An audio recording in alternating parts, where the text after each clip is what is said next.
Olá, pessoal! Hoje eu vou comentar uma questão do 9º exame de ordem unificado da prova tipo 1 branca. 9º exame de ordem unificado, prova tipo 1 branca. Questão número 37. José, viúvo, é pai de Mauro e Mário, possuindo um patrimônio de 300 mil reais. Casou-se com Roberta, que tinha um patrimônio de 200 mil.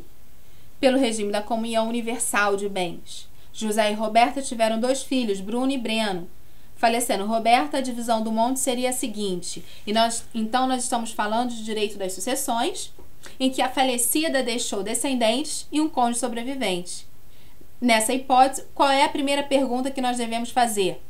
Qual foi o regime de bens desse casamento? Estão lembrados do artigo 1829, inciso 1?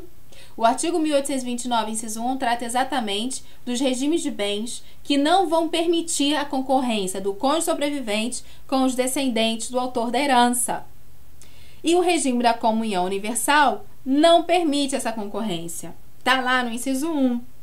Então, no regime da comunhão universal de bens, o cônjuge sobrevivente não herda junto com os descendentes. Isso quer dizer que a herança vai toda para quem? Para os descendentes. Mas aí você deve estar se perguntando, mas no regime da comunhão universal, tudo se comunica, correto? No regime da comunhão universal, tudo se comunica. Então, se a massa patrimonial do casal era de 500 mil, 250 mil era de quem? Do José, a título de meiação. Ele era meeiro, ele tinha direito a metade do patrimônio do casal. E a outra metade era de quem? Da Roberta. Então, os 250 mil que eram dela, virou o quê depois da morte dela? Herança. Então, a Roberta ela só pode deixar a título de herança aquilo que ela era titular. Ela não deixou 500 mil, porque ela só era titular de 250 mil, da metade do patrimônio do casal.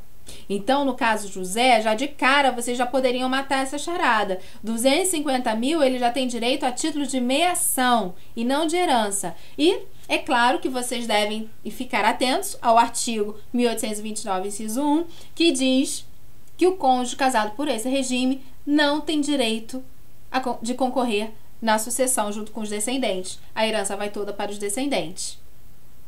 Então, a charada aí, essa questão, vocês já acertariam se vocês lembrassem do artigo 1829, inciso 1. Vamos lá para as alternativas? Letra A. José recebe 250 mil, até aí tá certo. Ele recebe 250 mil a título de meiação. E Mauro, Mário, Bruno e Breno recebem cada um 62.500. Gente, isso daí é ridículo, né? Mauro e Mário eram descendentes de quem? De José e não de Roberta. Mauro e Mário eram enteados da Roberta. Os afins da linha reta estão na ordem da vocação hereditária? Estão lá no artigo 1829? Não. Os afins da linha na linha reta não são sucessores legítimos. É claro que a Roberta, como madrasta, ela poderia ter feito um testamento e feito uma disposição testamentária. Para quem? Para o Mauro e para o Mário. Mas não é o caso. Nós estamos falando aqui que a Roberta veio a falecer sem testamento. Não está falando que deixou testamento. Então, Mauro e Mário não são sucessores da Roberta. Não são herdeiros dela. Então, está errada essa questão. Roberta era mãe de quem? Bruno e Breno.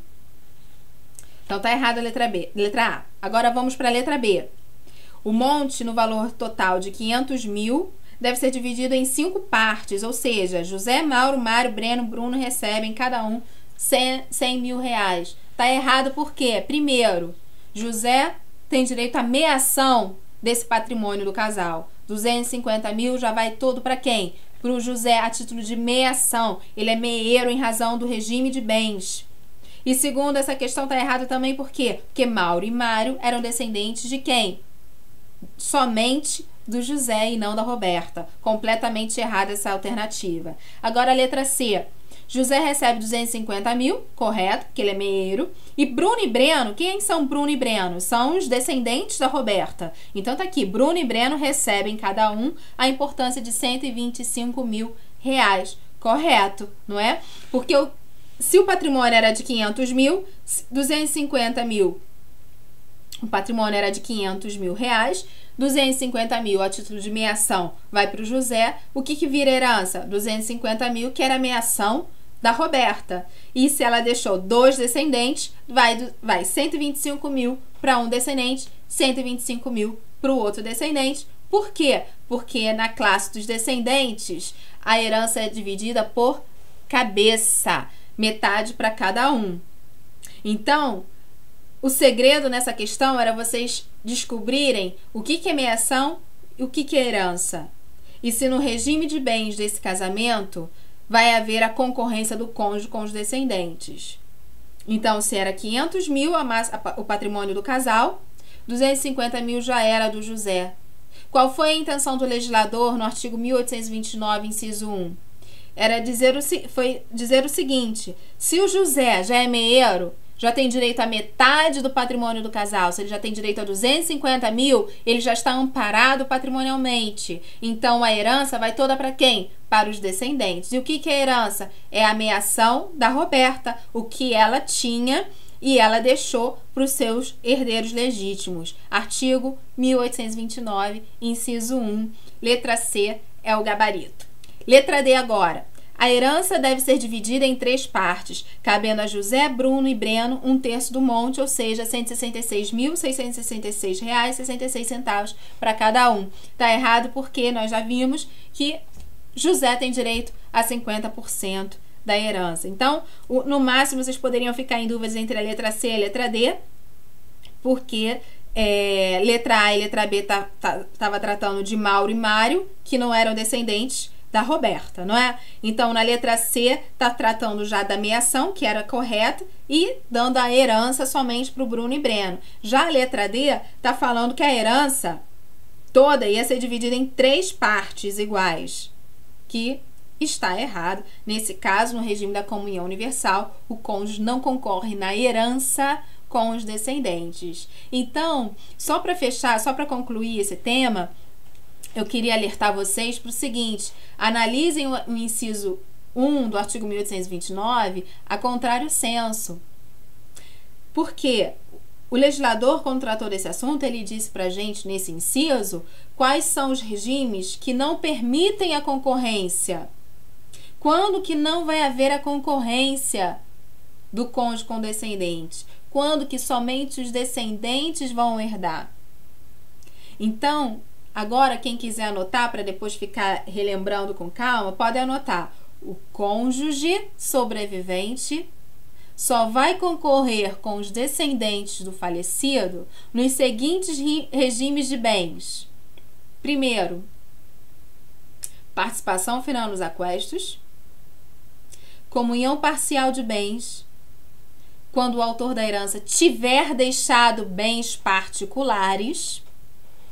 Então, quando o regime for o da comunhão parcial de bens e o falecido, por exemplo, tiver deixado um bem que foi adquirido antes do casamento, esse bem adquirido antes do casamento é um bem particular, concordam?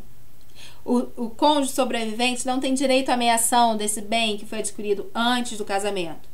Então, nesse caso, se o falecido tiver casado pelo regime da comunhão parcial e tiver deixado um bem particular, aí vai existir a concorrência do descendente com o cônjuge sobrevivente. Então, vou repetir, até aí eu já falei, vai concorrer no regime da participação final nos aquestos, no regime da comunhão parcial de bens, quando o falecido tiver deixado bens particulares, e também no regime da separação convencional de bens. Na separação de bens, quando os nubentes puderam optar.